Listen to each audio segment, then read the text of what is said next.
Olá, tudo bem? Eu sou Marcela Mourão, seja bem-vinda ao meu canal. Hoje nós vamos conversar sobre um tema super interessante e relevante, sobre união estável. Namoro ou união estável? O que muda na hora da separação? Essa é a pergunta de milhões, principalmente agora em que a gente vive relacionamentos mais fluidos, em que a gente não sabe exatamente se está no namoro, se está numa união estável e principalmente quais são os requisitos da união estável. Vamos conversar sobre esse tema? Se você mora com alguém, divide as contas, viaja, faz planos e sente que ali pode ter algo mais sério, que possa trazer para você uma união estável, com certeza você está aqui para saber exatamente se está inserido ou não nesse contexto. Essa resposta faz toda a diferença na hora da separação. Para isso, nós vamos conversar aqui primeiro sobre o que é a união estável e por que é que ela é diferente do namoro. Bom, a união estável é uma relação que é conhecida pela Constituição Federal como uma família. E ela já nasce, diferente do casamento, que não é o assunto do nosso vídeo de hoje, ela já nasce de uma forma mais informal. Quando a gente fala em namoro, existe ali um vínculo afetivo, é claro, mas não existe algo muito relevante, que é o interesse em constituir família.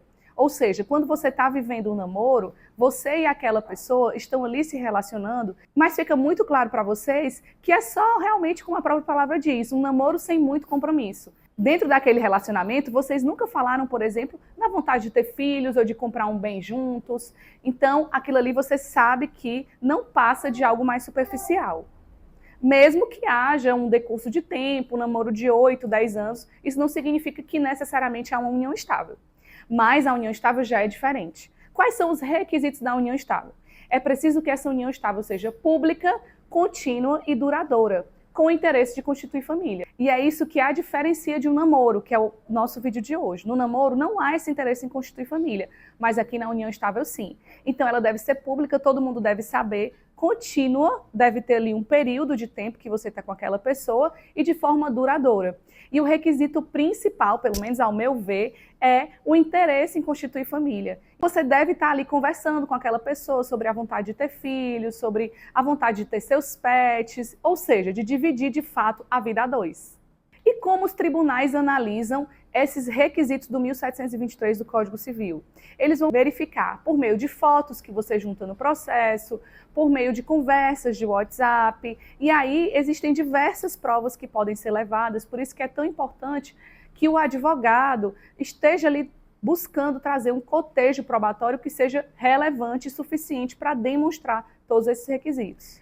E quais são os efeitos jurídicos da união estável, do reconhecimento da união estável? O primeiro deles é que a união estável, se reconhecida, ela deve ser regida pelo regime da comunhão parcial de bens. Então, o que vai ser regido ali é que aquilo que foi constituído na constância daquela união estável deve ser partilhado.